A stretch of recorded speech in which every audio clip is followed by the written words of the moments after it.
Well, Arsenal have gonna hate to not Arsenal. Spurs have gonna hate obviously beat Fulham by 2-0. That is the final game that obviously that epitomized match day 9 of the Premier League season of 2023-2024. Welcome to Rokani Media Football. How are you guys and where are you watching us from? I go by the names of Rokan David. Smash the like button, comment and share.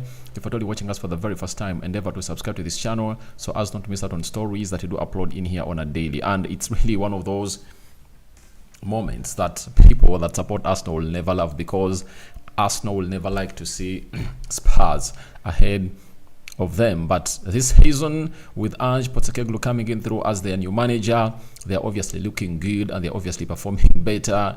The style of play is really elite and legit, and they're obviously scoring goals for fun. Smash the like button, comment and share.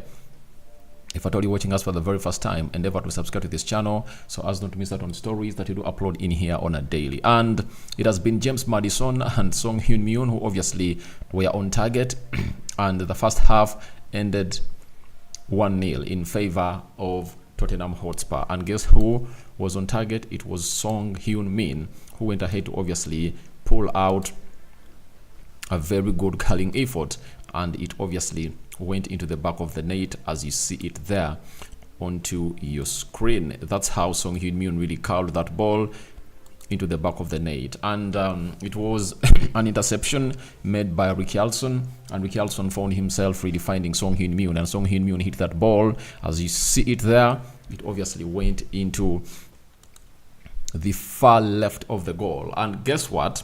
Bernard Leno, who was in goal, couldn't obviously find himself in a position of saving the side of Fulham, but Spurs were just clinical on the night. They are very clinical, and they obviously put up a performance that everyone really looked at and said, all right, they've gonna hit obviously show up and put up what we call the best performance that they had to put up and obviously win the games. And sometimes you don't need to play well, but all you need is to obviously kill off these games in a nick of time, and that's what Spurs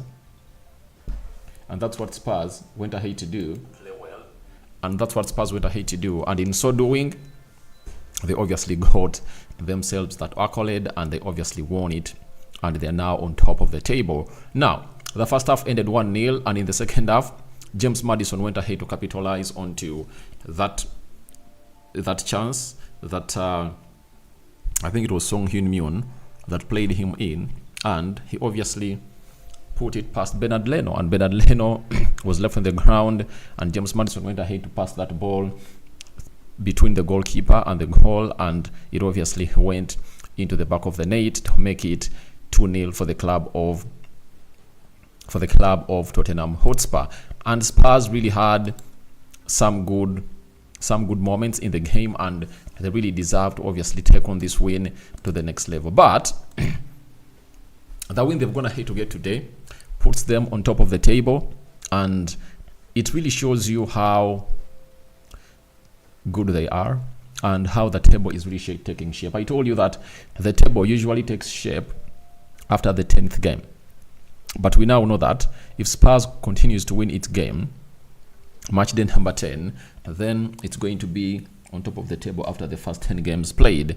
That means Spurs are now having 20, they've gone ahead to drop 4 points only out of the possible 27. They have 23 points, Arsenal have 21, and Man City have 21. So this is where it wants most to all of Arsenal fans that will watch this channel. I told you in the match reaction of Arsenal 2, Chelsea 2, that this is where you'll obviously go ahead and obviously regret on why David Raya went ahead to cause that mess that resulted into the second goal of Arsenal. That is it. He really gave Arsenal a very bad result on the day.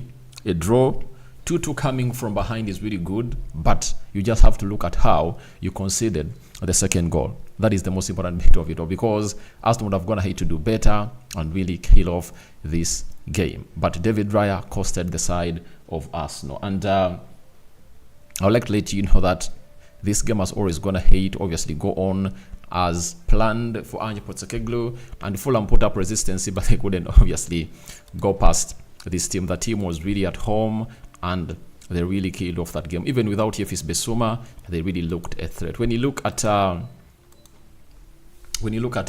team stats, 15 shots by Spurs, 10 by Fulham, 5 shots on target by Tottenham Hotspur, 3 shots on target by Fulham. Fulham really had some 2-3 chances that were not on target, that were denied by Emerson Royal, because Wilson turned well on his left foot like twice, and Emerson Royal was the one denying him to obviously hit that ball into the back of the net.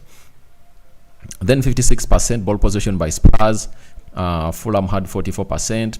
592 passes completed by Tottenham Hotspur. 459 passes completed by Fulham. 87% passing accuracy by Spurs.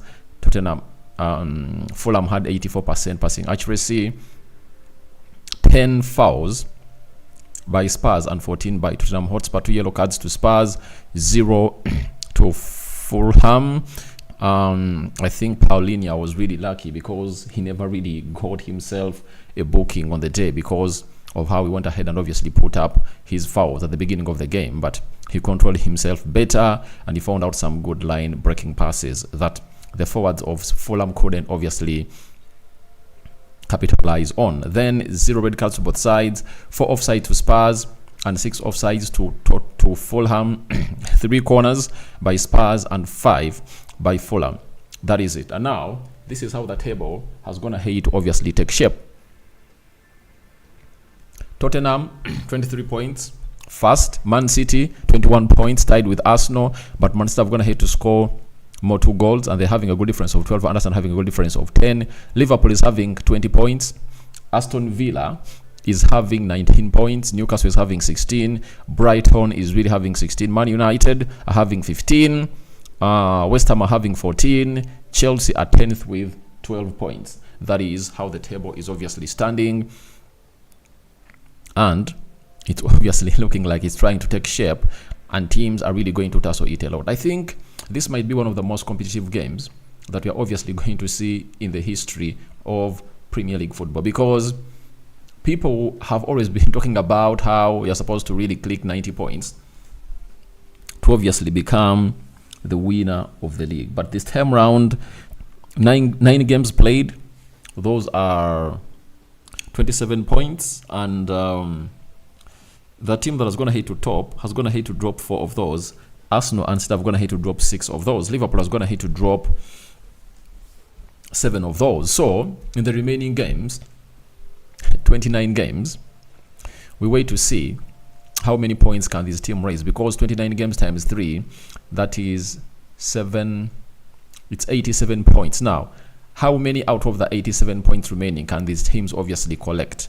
That is really what we are really waiting to see, because if someone is to hit 90 points this season, out of the 87 points, Spurs needs to collect, Spurs is left with 67 points, you know, so 87 60 points. If they drop 20 points, they can obviously have 90.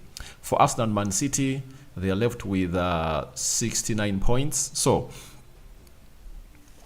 if they want to find themselves in a position of hitting 90 points, they should only lose 19 or 18 points out of the possible 87. So it shows you that it's really going to be a highly competitive game, and hope you guys have gone ahead to obviously understand exactly what the table is looking like at the moment. Now, Richarlison was really another player, though he registered an assist, but he had some 2 chances to kill off the game, and he couldn't obviously find himself in that position of really killing off the game. Like that one, at the beginning of the game, he couldn't obviously bury it in the back of the net. And there is another one, let me try to show it for you, when I think it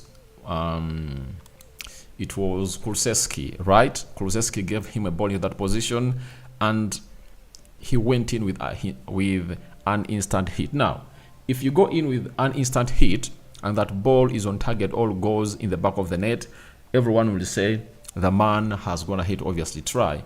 Nice technique. But in this scenario, where he obviously went in for that shot and it really went way above the goal, it's really disgusting. And I think would have gone ahead to take an extra touch, you get, and then take off the first player and create space for himself to shoot, because I know he has a skill set.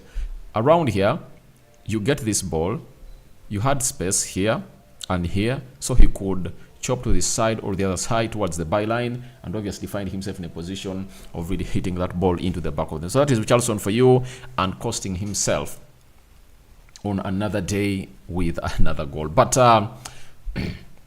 it really shows you how the Premier League is really taking shape, and Spurs are really trying to be the masters of their own game. And Ange Postecoglou has gone ahead to play this game of football without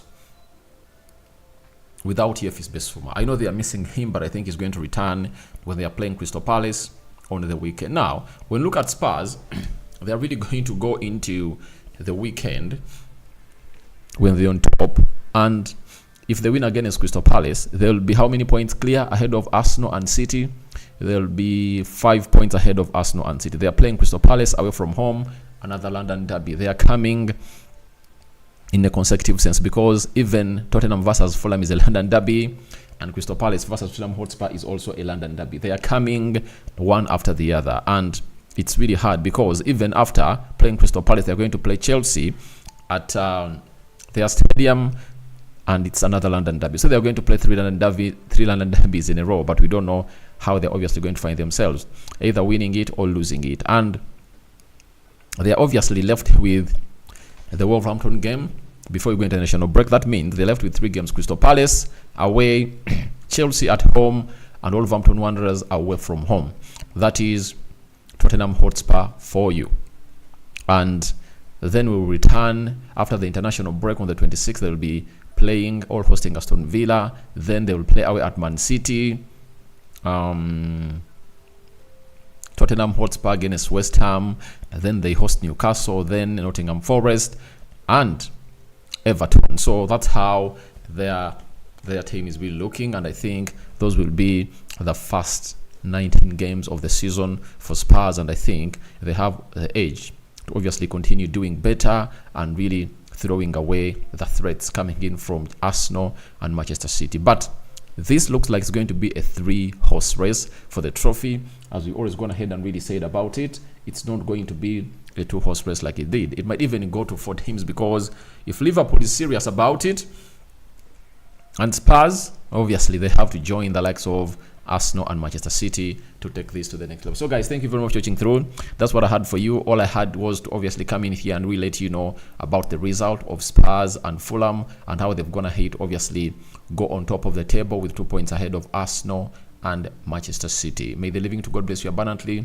Rokan David remains my name. I sign out for now. See you later.